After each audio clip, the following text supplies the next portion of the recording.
good to go. Alright. Call the meeting to order at 6 o'clock. Everybody stand. Pledge allegiance. Pledge allegiance To the flag of the United States of America and to the republic for which it stands, one nation, under God, indivisible, with liberty and justice for all.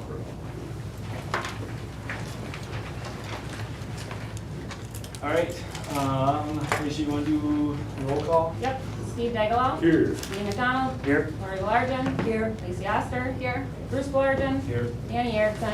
Here. Matt Kukal. Here.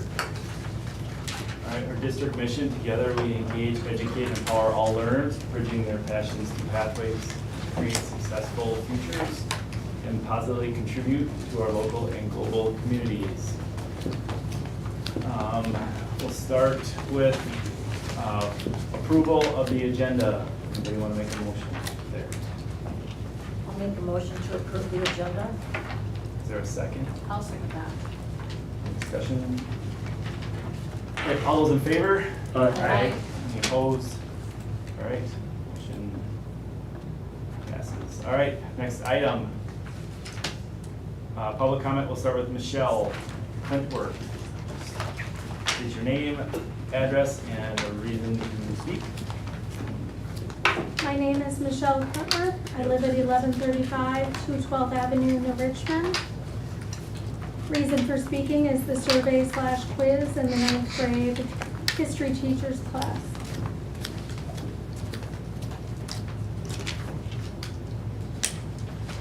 Do you want me to go ahead? Yeah, go. Good.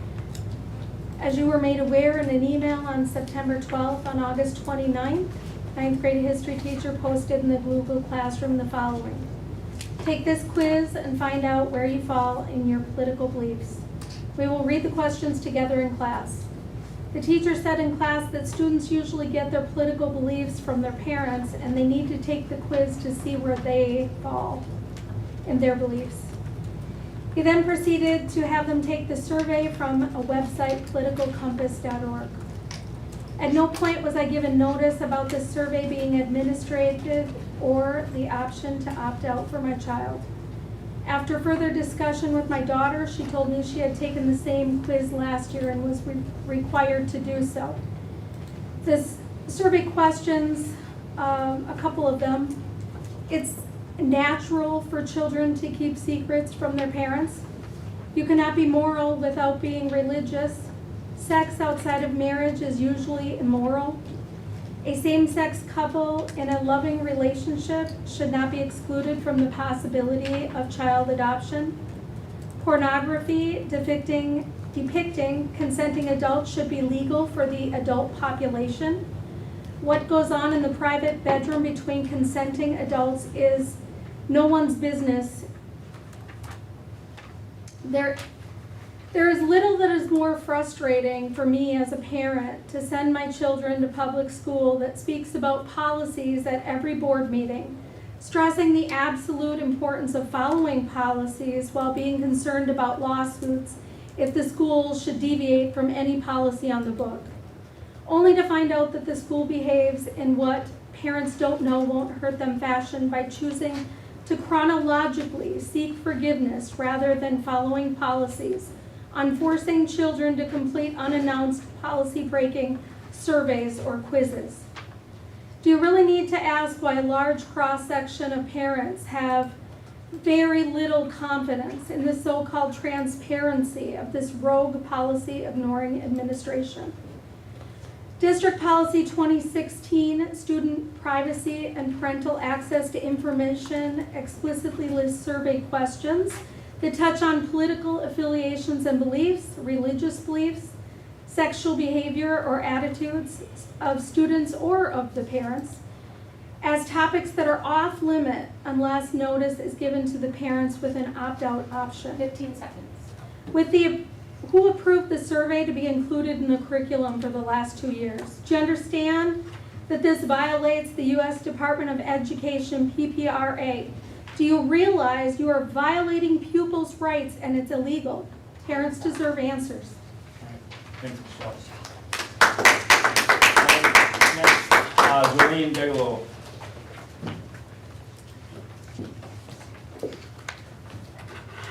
Jolene Bigelow, 65719 6th Avenue, Somerset. Enrollment numbers show we are down 11 students from this time last year. Recently, the district put significant time into consideration of a tax-funded daycare as a means to boost enrollment. Since few here want to talk about and address the real reasons families are leaving, and as an advocate for parents throughout the district and the county, I'm here to talk about the real reasons. It takes a lot for parents to make the hard decisions to pull their child from their school, and start over somewhere. I know this personally. But parents are making this decision because they have no other recourse. They use the chain of command and try to make it work, but there is little change that actually occurs. Worse yet, outspoken parents and their children then become targets. Since the administration can't bother to perform any sort of exit interviews to all families that leave the district, we decided to start gathering this data in hopes that the board can intervene and help save our district in this downward trend of declining enrollment. So far, the top answers include bullying. We have reports of recurring bullying in both the middle and high school. This includes racial bullying. Parents report to admin, perpetrators receive a slap on the wrist, and then they are more than emboldened and ruthless in their bullying, and it continues. This is cruel and senseless. The list of bullies includes some of the district's star athletes, some of whom are your children, who apparently have some sort of protected class. We have 2 school counselors for each school and such emphasis on inclusion. How is this allowed to continue? We need administration that can effectively snuff out this disgusting behavior. Another reason people are leaving, loss of trust. This is an overall theme that's emerging. Parents trust that their child will go to school and learn the core academic subjects, not be subject to certain teachers' political or social justice agenda. For example, why is the 9th grade English teacher still pushing his highly leftist literature on our students for lit circle choices? Why are there no book choices painting the police, Christianity, or white straight people in a positive light? Other instances of this trust that's broken. This time last year, my 2nd grader was forced to watch a video in elementary art class that depicted and glorified a criminal graffiti artist who died of AIDS. When brought to the teacher, she doubled down on her decision to expose these 7 and 8-year-olds to this content and the topics of AIDS, and said, I have every right to have the autonomy to choose the subject matter I teach in my classroom as a licensed educator. These issues demonstrate a complete lack of effective leadership by our administration and a toxic culture that's run amok. Students need to receive an educational experience that is free from bullying Thanks, Jolene. and political agendas. Louis Germain.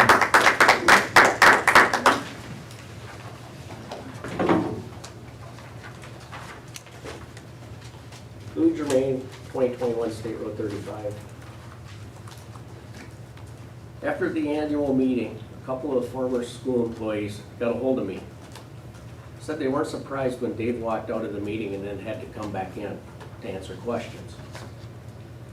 They did bring up some other things, so I do have to ask this question.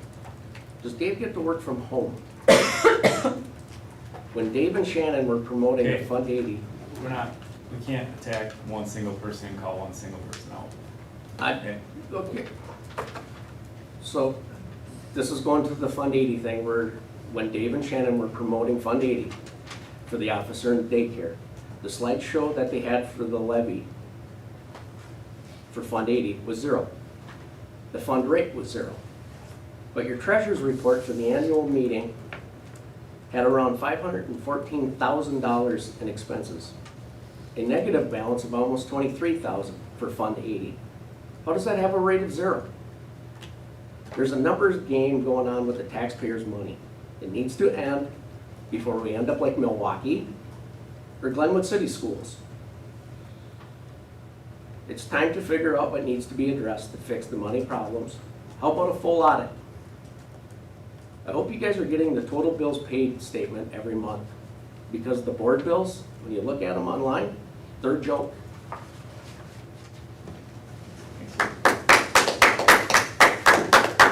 Corey Miller.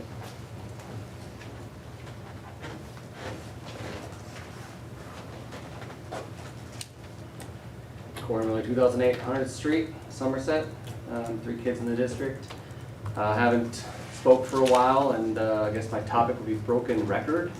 Because those of us who are engaged parents do what I think makes sense. You watch continuously every meeting, Facebook, the state issues in public education, the national issues in public education, and you weigh those against what you're observing in your kids' education, your school, your administrators, and your board.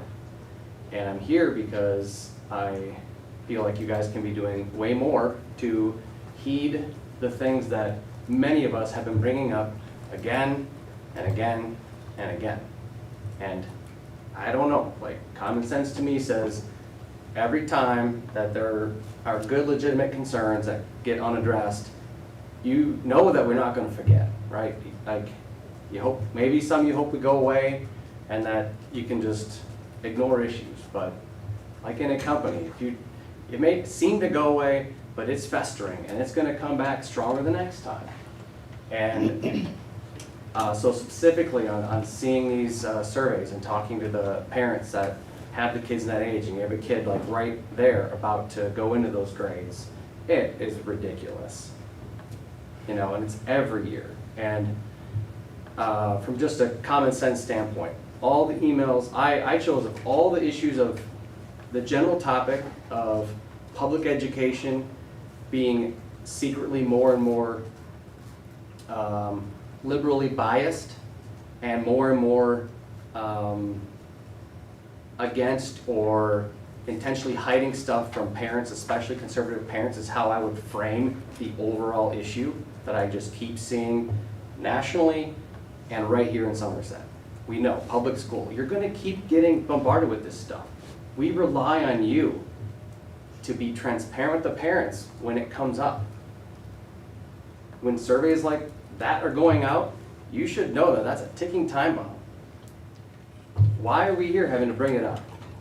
Why didn't somebody find out, send out an email, hey, we found a survey that was inappropriate, we're working on it, and then follow up with what you do. Don't just ignore it and hope it goes away, and then we never hear anything about it. That's the worst thing you can do. I quit sending emails on CRT. I picked that issue because of all the issues, CRT is the easiest 20 one. seconds. And I keep getting told by every one of you almost, it doesn't exist. Oh, it does, but it's not here. Oh, well, yeah, COVID money, now it's here, but we're not letting it in. Don't worry about it. Well, it's here, it's coming hard. If you don't know what CRT is, do your own research, but make something happen, please. Thanks, Corey.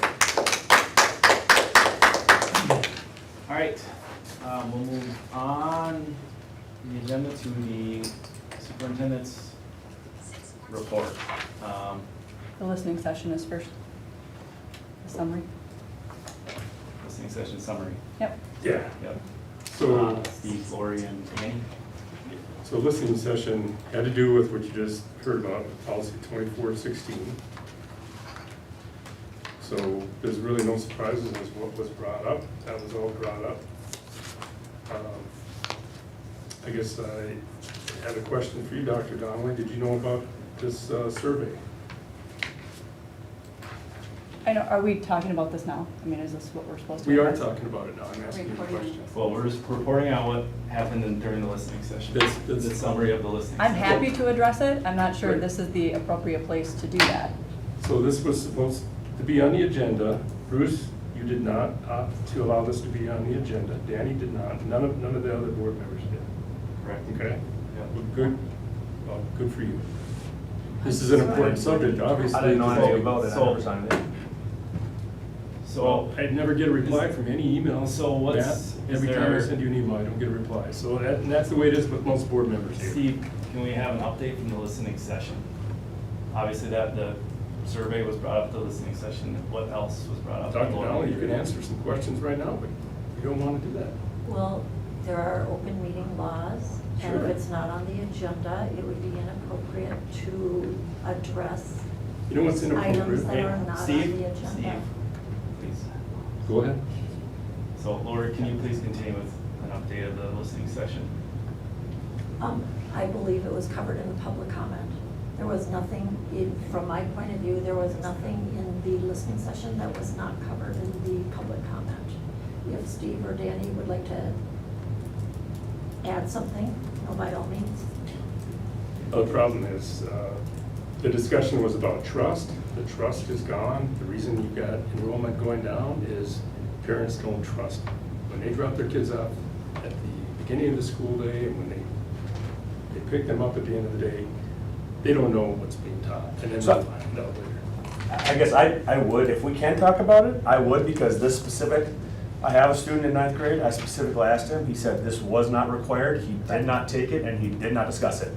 He's in the class. I said, did you take this survey? He said, it was an optional thing, I did not take it. There was never a conversation. So when there's public comment that says this was required, my ninth grader did not take this. Now, I don't want this, but he did not take it. So I think, let's talk about it. If there's, well, the teacher that this came from, he's in the class. I said, did you take the survey? He said, no, it was optional, I did not take it. Well, apparently the instructions were not clear because we have a concerned parent right Well, I here. have a student that was in the class and didn't take it. Screenshot. I don't know. A screenshot of Okay, the Jolene, instructions. Jolene, okay. It's a public meeting, not an open meeting. It's not on the agenda.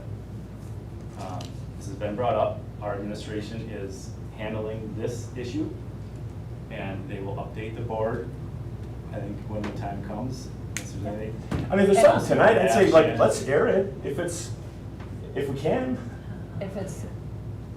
If it's appropriate, I'm happy to address what I can in this moment. So to say it's not being addressed, not true. To say it's required, also not accurate. I have not received one parent email, phone call. Mr. Probst did not receive a parent email, phone call. The teacher did not receive one parent email, phone call. Did you not receive? So let me finish. So that's part one. So when I finally did get some information about it, absolutely, I looked into it. I had my building principal look into it, met with the teacher, all of these things. That's as much as I'm going to state about this part in terms of talking about the teacher specifically. So that is the information that you just shared that I received. Did So you get an email to say on it's ignored, not true. Did you get an email on September 12th about this? From a community member, yes. Okay. Not from someone that's in the classroom. What difference does it make if they represent? Because them? I want people to start with the teacher. If there's a concern about something that happened in the classroom, that's where it should start. Well, if they feel they have a Period. target on their back, And then it should go, what's that? if the student feels like they have a target on their back and they don't want to report it to the teacher, What I'm saying is it's hard for me or a principal to address an issue or concern if I don't know there is one.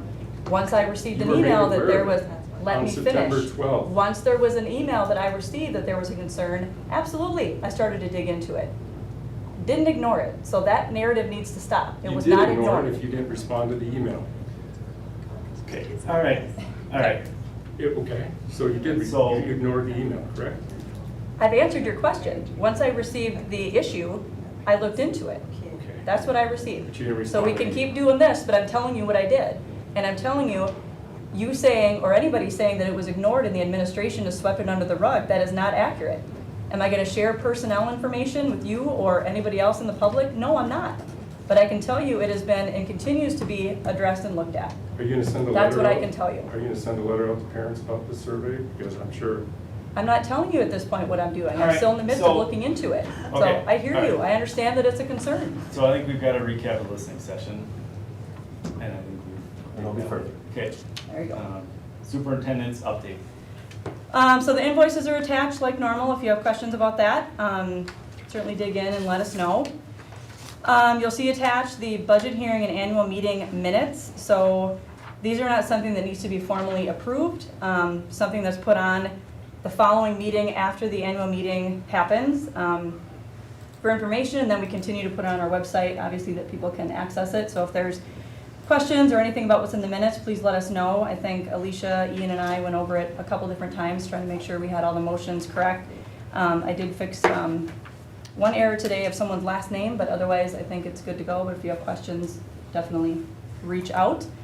Then I was asked to give an update on feedback from staff regarding school board listening sessions. So I had principals meet with their building leadership teams, get some kind of general ideas and themes of thoughts staff have. Is this something you'd like to see, don't want to see? What are some questions? And kind of general themes that came out of the buildings.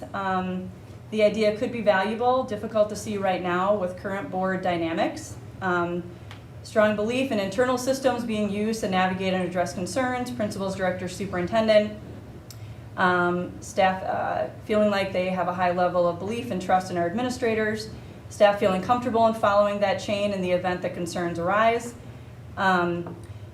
Lack of trust for current board as a whole, so wouldn't be comfortable engaging in any conversations for fear of being a target or subject of a social media post by board members or information being shared by board members with the public that again target staff and harm school culture.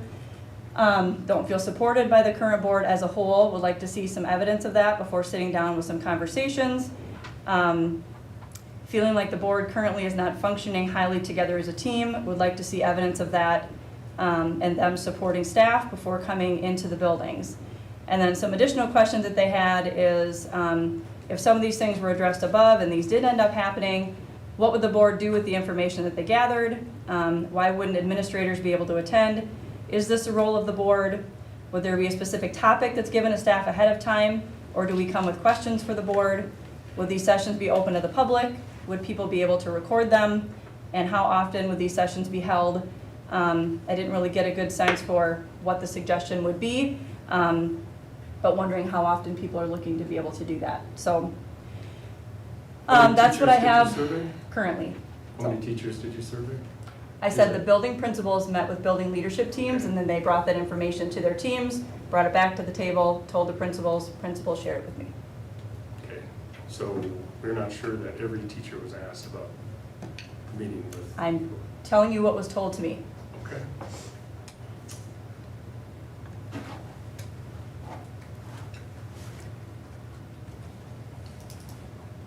Any other questions? I would just like to add that in the past, since we've been doing these listening sessions, there have been times when staff members have come to the regular listening session that we already have and have spoken with the board members who are present. My experience has been that if board members have something to talk with the board about, they feel very comfortable coming to the regular listening sessions. So I fail to see the need for having specific listening sessions specifically for the staff. So my question is, if there was a whistleblower teacher and they wanted to contact a board member, you would expect them to come to the listening session and do that? Steve, I think, well, perhaps you haven't, but as we get emails from people in the community, I have also received emails or been contacted by staff members. So I think if a staff member was in a whistleblower position, they would feel very comfortable reaching out to a school board member they trusted. And I would hope that the first thing the school board member would say is, have you spoken with your supervisor? Unless, of course, it's a whistleblower type of situation where then we have policy about this too. If it's regarding their immediate supervisor, they go to the superintendent. And we saw that happen in our district not very long ago. And if it involves the superintendent, then I believe our policy says to the school board president. So if a staff member came to me, I would ask them to speak with our school board president. And I would offer to come with them if they would like. But Okay. that is the procedure. I appreciate that answer, thank you. Okay, any other thoughts on that? All right, any questions about the financial reports? Dave, back to you, Bill. He did not. Any enrollment report questions or any enrollment updates, Shannon? I just want to mention I added, and I don't know if I'll do this from now on, but it seemed like it made some sense. Talking to some other districts and superintendents about information they provide every month about enrollment. Some don't provide any. Some provide, much more comprehensive, so I think I'm gonna kind of work on trying to add some more information to this document. But if you look at the top, column D, so what I did there was show basically from where we left off last May to where we are as of today, head count, how many students we are up per grade level. So for example, you can see kindergarten, we're at 102. At the end of last year, we were 8 fewer kids, so we're up 8, if that makes sense. So right now, our JK numbers are lower than they typically have been. Typically we've been in the 90s at this time of year, a little bit lower. I had my Middleborough Conference superintendent meeting last week, and all 8 schools that were there literally said the same thing. So I'm not sure what's kind of happening with our younger kiddos right now, but something to kind of keep an eye on. But you can kind of see, if you kind of look up and down, especially from kindergarten through our current 12th graders, they kind of, the term they use is cohort survival, kind of looking year to year. Are the kids grade to grade to grade, maintaining roughly about the same number of kids? Do you have big increases, big decreases, those kinds of things? So I don't know if that's helpful, but over the next couple months, I'm going to look at trying to just put some more information on here that I do think is helpful. We just had Third Friday count last Friday, so I think today was the day that we needed to enter all our information in DPI, so that'll get us some good information. October 15th is the day that if families are choosing to homeschool, that's kind of the drop dead date that they have to enter their information, and then we'll know a little bit more information about that too. But so looking to just kind of beef this up a little bit to put some more information on there that's relevant and timely. So are there any other plans or ideas or creative things thinking out of the box regarding enrollment, the Gold Stream enrollment? I know the daycare thing, that kind of didn't work out. What's next on, what's your next plan? Yeah. If it's helpful, why don't I put that for my next superintendent report, so I'm a little bit more prepared to speak about it, and then I can kind of walk through some things we've talked about at the buildings and our admin team. Easy to do. Very well. Any other enrollment report questions? All right, thanks. Move on to Neola policy review, policy 8450.01. Steve, I'll let you start. You had a motion you would like to make on this one? Yeah, thank you. I know we discussed this at the last session, and I just wanted to make a motion to eliminate the entirety of policy 8450.01, personal protective equipment during pandemic/epidemic. And I'd like to get a roll call vote on it if I get a second. All right, there's a motion. Is there a second? Any a second? Steve, you can go first if you have any additional items to add. No additional items, that's just that one paragraph. So, motion would be to eliminate it. To eliminate The the whole entire policy? policy? The whole policy, yes. 8450.01, it's irrelevant. Any additional board discussion? It is irrelevant. That's kind of the point where it wouldn't matter what we change right now, if something came up in the future, whatever the current board makeup then would change whatever they needed to and proceed as they wanted. So it's like fighting a problem from the past. But I guess if we don't need the policy right now either, the same would be true if we're just getting rid of it. Does it really matter? Yes. Currently, we can go through. I don't know. That's kind of where I'm at. Lori, anything? Well, I spoke to this last time. We have policies in place to address issues as they come up. One of them that Lacey brought up a good example at our last meeting about head lice. We don't have head lice in our school all the time, but sometimes we do, and we need policies in place to provide guidance and steps, procedures to take to address an issue. And we also have other policies in which we have given our district administrator the authority to make decisions without going to the board. One that we see all the time is inclement weather closures. You know, we certainly don't expect Shannon to contact the board members to make that decision. It needs to be made in a timely manner. So I think it's important that we keep the policy as is. Lacey?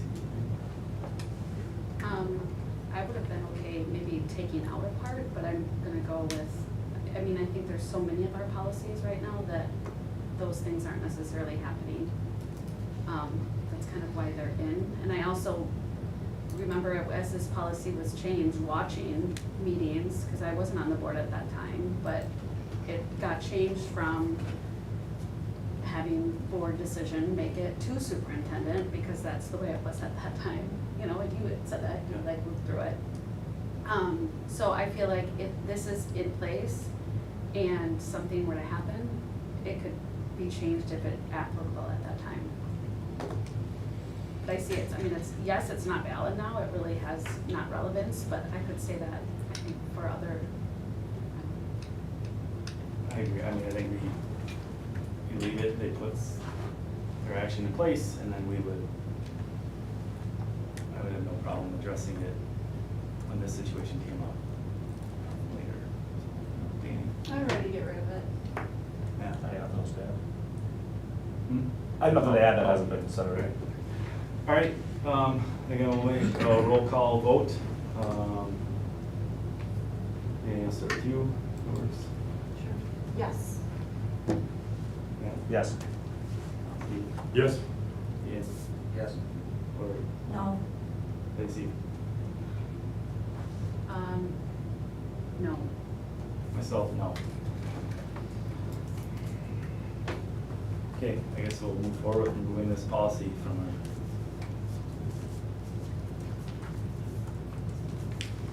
our current list of policies.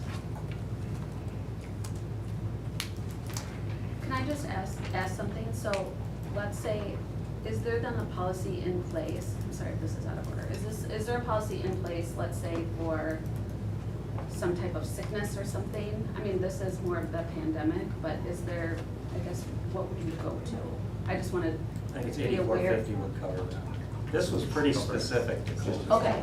Protective equipment for during pandemics. I would So like the to, 8450 without the 1.1, okay. I would like to point out that there is a Wisconsin state statute listed at the bottom of that policy, and I haven't looked at that statute to see why, if we're legally required to have this policy or not. We got the vote. I think we're done discussing it. Sorry, I just truly asked if something were to All right. happen, where would it go? Okay, moving on to the next item, meeting minutes, process and output. Danny, yes, this one. Yes, let's see, we got, wherever that meeting, I've just found when I go back and try to look for the record without watching the video it's not clear, and it's maybe missing pieces of information that are in the video, but if somebody doesn't watch the video, may not get the sense of what was said. So I would just like to see for myself, and I'm sure the community would like it too, just a little bit more detail in how the minutes are, how do you say that, presented, output. I know it's hard to say objectively who says what, but I think it's kind of important to have some of those discussion pieces on there instead of just a link to the video, just so that people can kind of get a sense of what happened in a 3-hour-long meeting without watching everything. And some pieces are there, it's just like when I go back and look, I can't find stuff, so I know that maybe we can make these a little bit more clear, a little more detailed.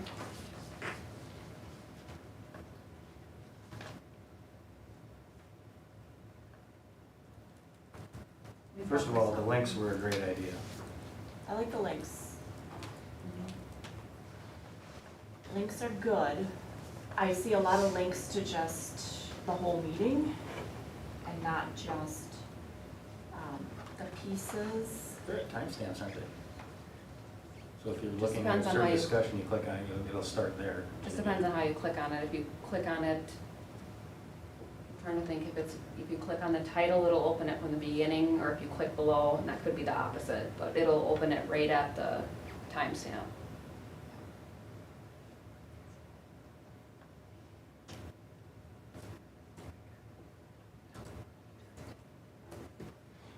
I think that this was discussed kind of a while ago, but I think we even looked at maybe some other examples or samples from other, like school districts even, of how they created their, agendas and how, workable that is, or if that's something that, then to not put all on Alicia, but to have, Right, the, it's a lot, yeah, I understand it's a lot more work. the clerk and helping, or whatever that may look like. I can help. Or if you have something, I don't know, maybe like to look at or to have some examples or specifics of. I mean, the core of it, the 3/4 of it is good, it's just, What would you like to see added? discussion. What would I like to see? Yeah. Danny brought up this, Lacey mentioned this. Is that too much detail? Ian replied with, I think yeah, too much? the problem is the person taking the Well, notes. at some point, it becomes a full transcript. I think that's what I was gonna, because you're right, when we talked about this before, we've had this same. Oh, okay. No, but I'm saying like, it's a good discussion to bring up, especially as a new board member, of like, what's the line of what becomes a transcript versus what are we required by policy versus how do we, if you're someone off the street that's like, well, what happened in the meeting, you'd like to be able to give some good idea of kind of what happened, right? And I think previously, when we had this conversation, it was number one, like, how do we protect her time a little bit, Mhm. right? Because, making sure that's doable. But where we got into trouble previously was, pretty soon it was, well, she didn't put this, and what about this, and I didn't say that, and you missed this part, right? Sure. So I think we're happy to output whatever the board finds most useful, and of course, we want it to be helpful to the community. So I think if you had some examples, that'd be good, or even if the next couple meetings, if you're willing to Yeah. help, great, then we can kind of sit down and talk about finding an in-between of, so it's not a word by word, Mhm. but yet, I don't know if that makes sense, but. Yeah, I think it was like, what I said more important than, or that person had more, We did, you yeah. said what so-and-so said, but you didn't say what I Mhm. Yeah. said. I think it was where it kind of. It turned into a link. That's where the link came in, because that's just, Yeah, yeah, you can then just click that's- on it, you you don't have can to see search, the you whole click on it, discussion. see it, it's right there. And how we got to whatever vote happened or whatever happened during the discussion. Or it turned into, I remember like even the approval of the agenda, then there was discussion, ahead of time, like this wasn't in there or this, but then, somebody else might have caught something that was in, but somebody else's didn't get in, so, we're willing to look into it. Our policy also says that if requested, remarks of board members and/or administration. So if during a discussion, there was something that you wanted to make sure was in the minutes, you could request that this be included in the minutes.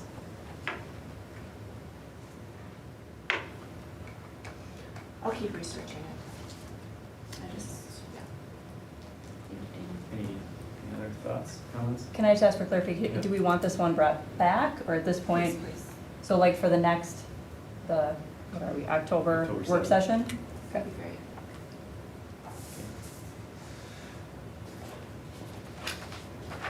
Okay, consent agenda.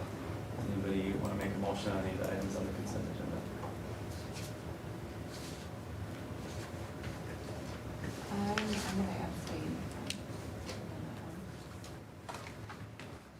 make a motion to approve the personnel update, the athletic activities personnel update, the donation, the board bills, and the minutes of the August 19th regular session, as well as the September 9th work session. For a second?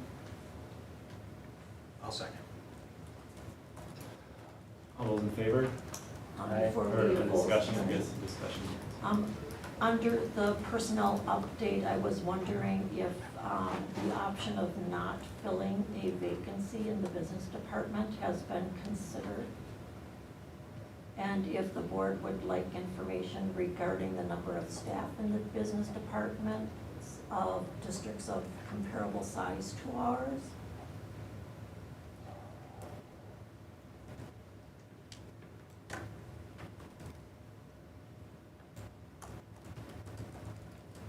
I also have something to mention. I think the minutes. Well, I guess Sorry, go ahead. yeah, anything on Lori's item. It really doesn't have anything to do with the motion, because we're just approving the update. But for, it's on the agenda as an item, so it would not be inappropriate to ask for this to come back next meeting if a majority of the board or somebody else on the board would like to have more information about it. Can you just repeat what you said? What are you looking for? We have a resignation in the business department, and I was wondering if the option of not filling that vacancy had been considered, and if the board would be interested in getting some information about the number of employees in the business department of other school districts our size. I'm If you'd interested. like to have that information. Got it.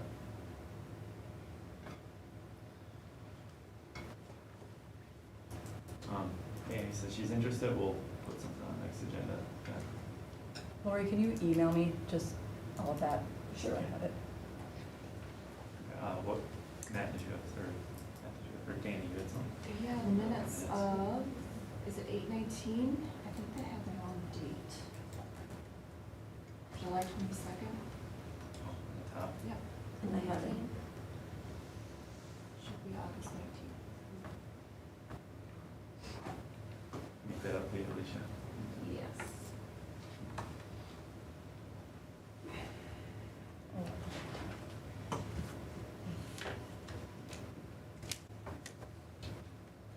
Okay, anything else? All right, all those in favor? Aye. And you're abstaining? Okay.